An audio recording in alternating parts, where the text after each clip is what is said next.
7월 7일 월요일 이른 아침입니다. 오늘 말씀 읽기 본문은 고린도전서 7장입니다. 본문을 다음 4단락으로 나눌 수 있겠습니다. 첫째는 1절 이하 7절 일반적 교훈, 둘째는 8절 9절 독신 생활에 대한 교훈, 셋째는 10절 이하 24절 이혼에 대한 교훈, 마지막 네 번째는 25절 이하 40절 처녀와 과부에게 주는 권면. 처음 3단락을 중심으로 묵상하고자 합니다. 다음으로 사도가 언급하는 문제는 결혼에 대하여서입니다. 결혼에 대한 사도의 권면은 대단히 소극적으로 보입니다.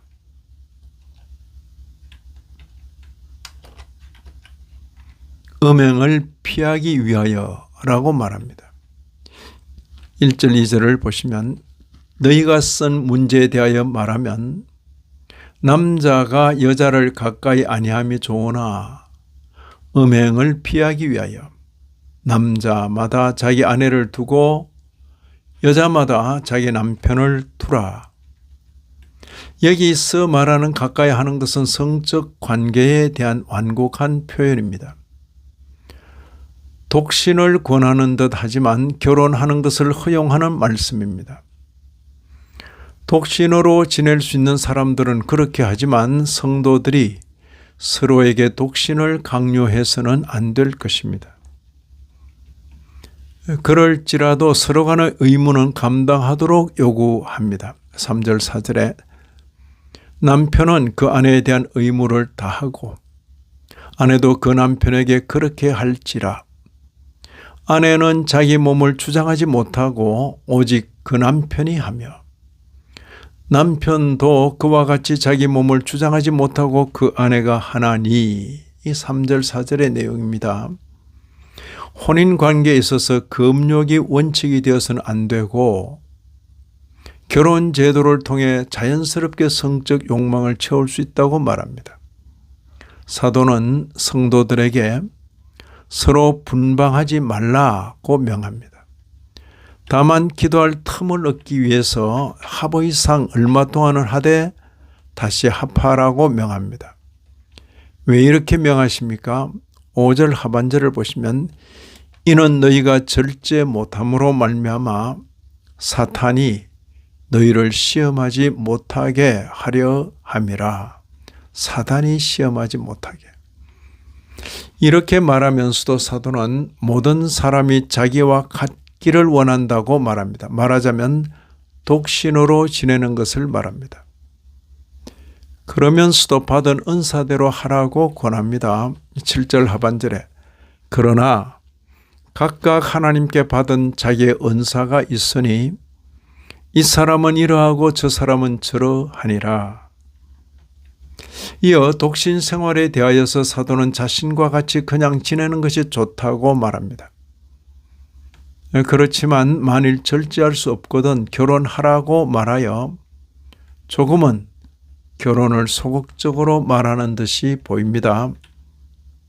이어 이혼에 대하여서도 가능한 이혼하지 않고 함께 사는 것을 권합니다. 10절 11절에 여자는 남편에게서 갈라서지 말고 남편도 아내를 버리지 말라.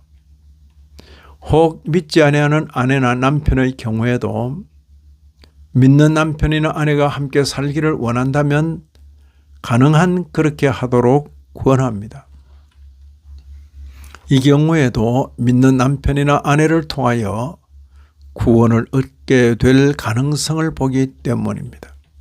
12절 이하 14절입니다. 만일 어떤 믿는 형제에게 믿지 아니하는 아내가 있어 남편과 함께 살기를 좋아하거든 그를 버리지 말며 어떤 믿는 여자에게 믿지 아니하는 남편이 있어 아내와 함께 살기를 좋아하거든 그 남편을 버리지 말라.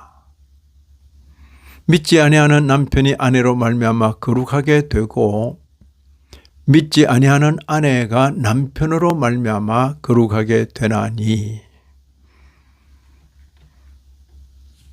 하나님의 놀라운 섭리죠. 어떤 성도들은 불신자와 맺는 성관계가 자신들을 더럽힐 수 있다고 두려워했던 것으로 보입니다.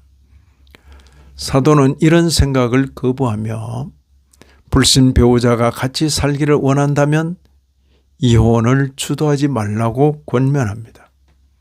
서로를 통하여 거룩을 이루게 되며 서로를 통하여 구원을 이루게 될 것이기에 지금의 기회를 하나님 앞에서 귀하게 다룰 것을 권하는 말씀입니다.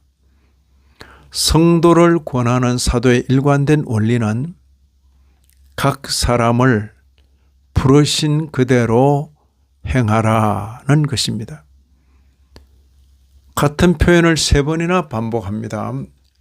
17절, 20절, 24절입니다. 17절을 보십니다. 오직 주께서 각 사람에게 나누어 주신 대로 하나님이 각 사람을 부르신 그대로 행하라. 내가 모든 교회에서 이와 같이 명하노라. 이런 말씀을 읽는 신약교회 성도인 우리로서는 결혼과 관계한 사도의 교훈에 귀를 기울이게 됩니다. 남녀 간의 결혼을 조금은 소극적으로 언급한 것이 아쉽긴 하지만 오늘날에도 여전히 우리 삶의 무게를 어디에 두고 살아야 할지를 생각하게 하는 교훈입니다. 이 아침에도 말씀에 참여하신 모든 분들 위에 하나님의 크신 은혜가 더하시기를 진심으로 기원합니다.